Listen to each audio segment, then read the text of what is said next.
कितने कब आते हैं, कितने कब चले जाते हैं, इसका अंदाजा लगाना भी मुश्किल काम है।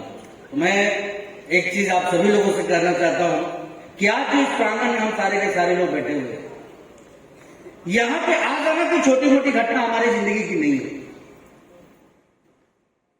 अब मुझे नहीं मालूम कि आप में से कितने साथियों के अंदर क्या चल रहा हो, लेकिन मैं इतने दावे के साथ बोल दे रहा हूं कि कुछ लोग आज यहां जरूर ऐसे होंगे जो भविष्य के मनजीत सिंह और सुजीत कुमार सिंह बनने निकले।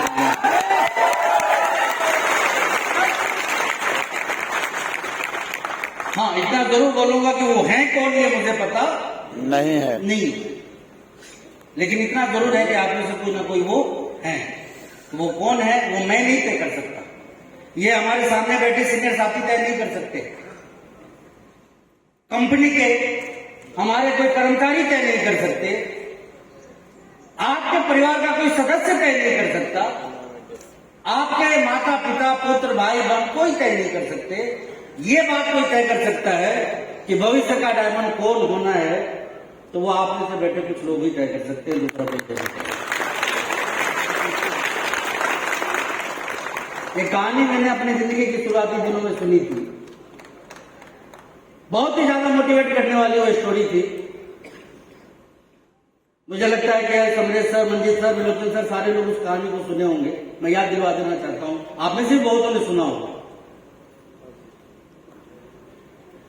एक बार ना गांव में बहुत ही सिद्ध पुरुष पहुंचे, महात्मा थे, संत थे। उनके विषय में चर्चा ये हुई कि वो भविष्य को देखना भी जानते हैं और जो भी भविष्यवाणी करते हैं ना बिल्कुल एकदम सटीक होती है। तो एक हमारे आपके जैसा उपद्रवी अच्छा, तो लोग हमें इसी नाम से जानते हैं ना। देखिए, आप यदि आरक्षण कायदे से करते हैं तो इतना तो तय है कि अपने परिवार, अपने समाज, अपने मोहल्ले के सबसे नालायक व्यक्ति आप ही हैं। और घर के यदि आप सबसे लायक हैं तो मैं आज ही लिख दे रहा हूं कि आपसे आरक्षण होने वाला है। बहरहाल इसमें हम बाद में बात करेंगे। हम थे एक संत के पास में,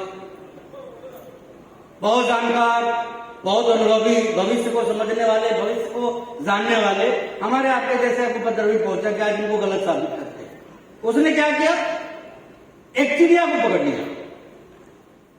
जब उसने पकड़ा जब वो चिड़िया जिंदा थी, गले को उसने अपने हाथ में यूं पकड़ा और चिड़िया को पीछे ले गया और महात्मा जी के पास जाके खड़ा हो गया। अब उसके मन में दो बातें चल रही है, मैं पूछूंगा कि जिंदा है या मरी हुई है। महात्मा जी यदि बोले कि मरी हुई मैं छोड़ दूंगा, और यदि वो बोले कि जिंदा है मैं दबा दूंगा।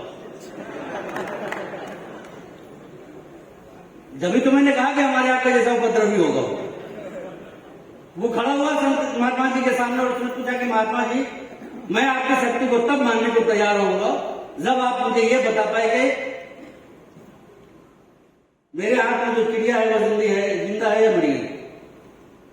महात्मा जी मुस्कुराए और एक ही चीज बोले,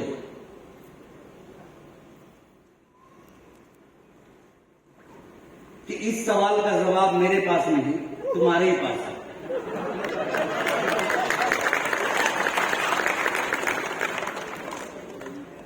तो जिंदगी में कामयाबी आएगी या नहीं, ये आप मेरे से मत पूछिए, सामने बैठे लोगों से मत पूछिए, इस स्टेज पे आने वाले एंकर से मत पूछिए।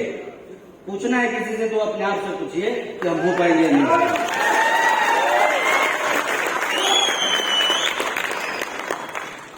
हम सारे लोग जिंदगी के काम से दौड़ से उठ के ऊपर यहां तक पहुंचे।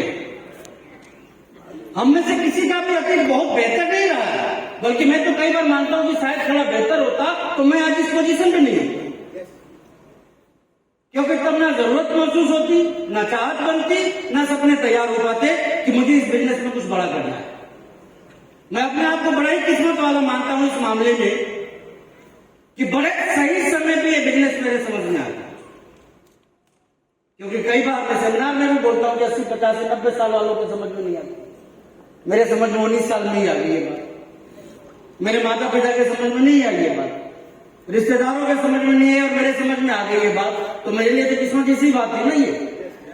लेकिन मैं एक ही चीज बोलना चाहूंगा आपसे, क्योंकि आप बिहार में, बंगाल में या